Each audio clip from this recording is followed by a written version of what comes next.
فرمایا کہ نبی علیہ السلام دیوانے نہیں، حضرت تو عظیم ہیں۔ اس بات کی گواہی وما یسترون، وہ چیز دے رہی ہے جو لکھ رہے ہیں لوگ، جو لکھیں گے، قیامت تک لکھنے والے لکھیں گے۔ نبی علیہ الصلوۃ والسلام کی عظمت کا اظہار ہوگا دو لحاظ سے۔ ایک اس لحاظ سے کہ خود نبی علیہ الصلوۃ والسلام کے بارے میں وہ لکھیں گے ایک حضرت عظیم ہیں۔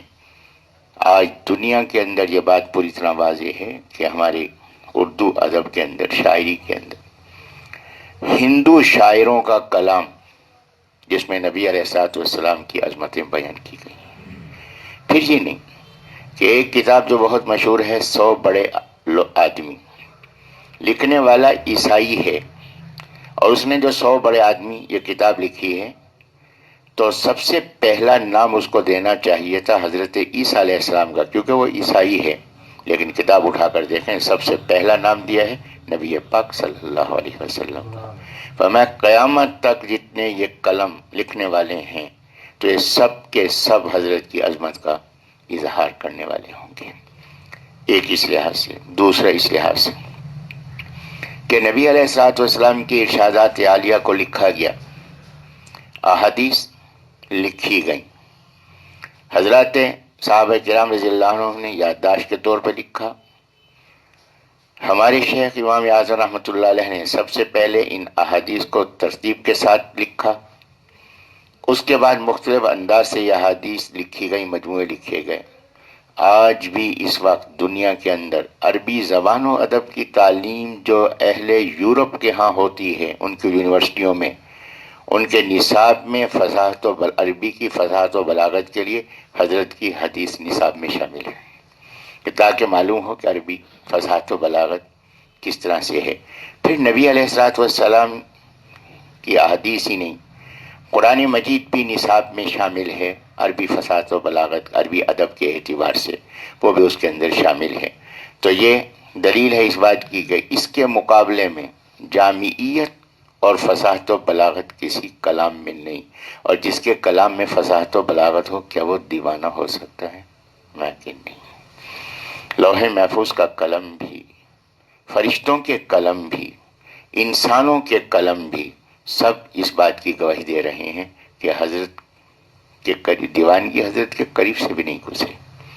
فرمایا کہ ما انت، نہیں ہے آپ، بنعمت ربی کا، اپنے رب کے فضل و کرم سے، بمجنون، دیوانے۔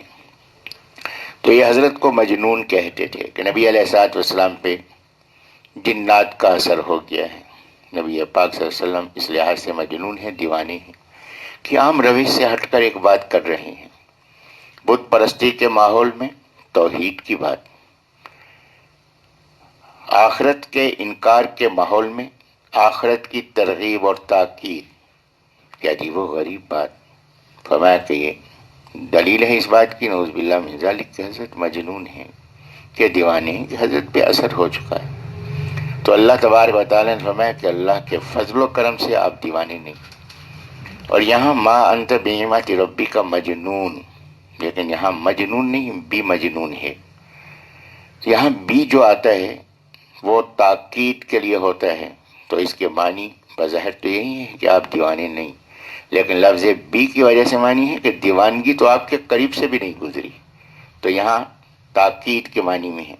جیسے کہ اللہ نے سورۃ البقرہ میں شروع میں یہ بات فرمائی، وَمِنَ النَّاسِ مَن يَقُولُ آمَنَّا بِاللَّهِ وَبِالْيَوْمِ الْآخِرِ وَمَا هُمْ بِمُؤْمِنِينَ، کہ یہ منافقین جو دعویٰ کر رہے ہیں کہ ہم اللہ پر ایمان رکھتے ہیں، آخرت ایمان رکھتے ہیں، فرمایا کہ ایمان ان کے قریب سے بھی ہے، ایمان والوں کے قریب سے بھی نہیں گزرے۔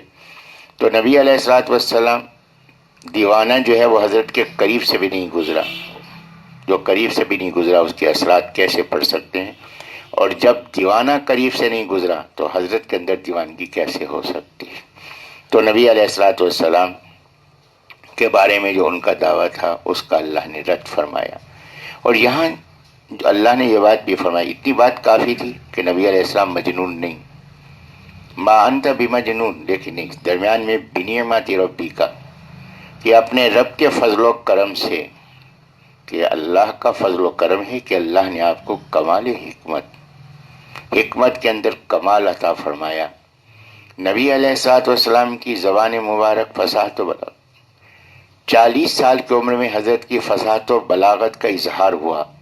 عربی زبان و ادب کے اندر اس وقت باکمال سمجھا جاتا تھا دو قسم کے لوگوں کو، وہ جو عربی زبان میں خطابت کرتے تھے اور عربی زبان میں شاعری کرتے تھے، تو وہ فصیح و بلیغ سمجھے جاتے تھے۔ نبی علیہ الصلوۃ والسلام نے اعلان نبوت تک شاعری بھی نہیں فرمائی تھی، حضرت خطابت بھی نہیں فرماتے تھے۔ اعلان نبوت کے بعد بھی حضرت نے شاعری تو نہیں فرمائی لیکن بیان فرمایا ہے، لیکن اس سے پہلے حضرت بیان بھی نہیں فرماتے تھے اور حضرت شاعری بھی نہیں فرماتے تھے، تو عربی فصاحت و بلاغت کے لحاظ سے حضرت کا مقام نمایاں نہیں تھا۔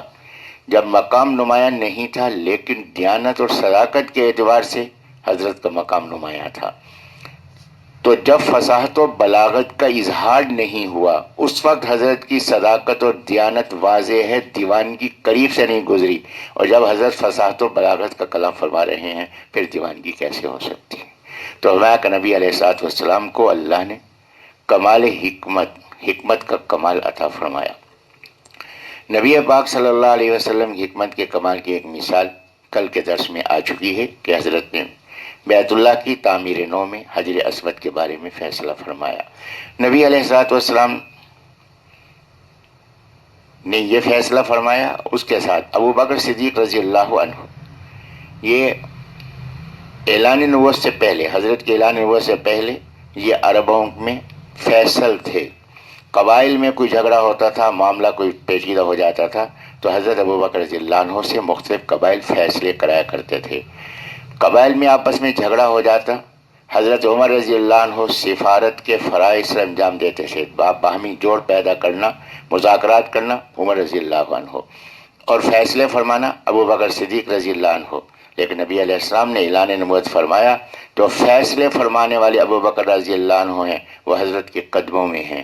عمر رضی اللہ عنہ جو سفیر کے فرائض سے انجام دے رہے ہیں اور خطابت میں جن کو کمال حاصل تھا وہ کہاں ہیں؟ حضرت کے قدموں میں ہیں۔ تو جو فصاحت و بلاغت والے حضرت کو مان رہے ہیں، فیصلے والے حضرت کو مان رہے ہیں، تو حضرت کا مقام کس قدر بلند ہوگا۔ فرمایا کہ ایک فضل و کرم تو اللہ کا یہ ہے کہ آپ کو اللہ نے حکمت کا کمال عطا فرمایا۔ دوسری بات یہ ہے کہ زبان کے اعتبار سے اللہ نے آپ کو فصاحت و بلاغت کی نعمت عطا فرمائی۔ تیسری بات یہ کہ نبی علیہ الصلوۃ والسلام کو اللہ تعالیٰ نے نبوت کے لیے چنا، اور جس کو نبوت کے لیے چنا جائے وہ عاقل الناس، کہ نبی علیہ السلام تمام انسانوں میں سب سے زیادہ عقل والے ہیں۔ تو فرمایا کہ اللہ کا فضل و کرم ہے خاص، اور یہ اس بات کی دلیل ہے کہ حضرت دیوانے نہیں،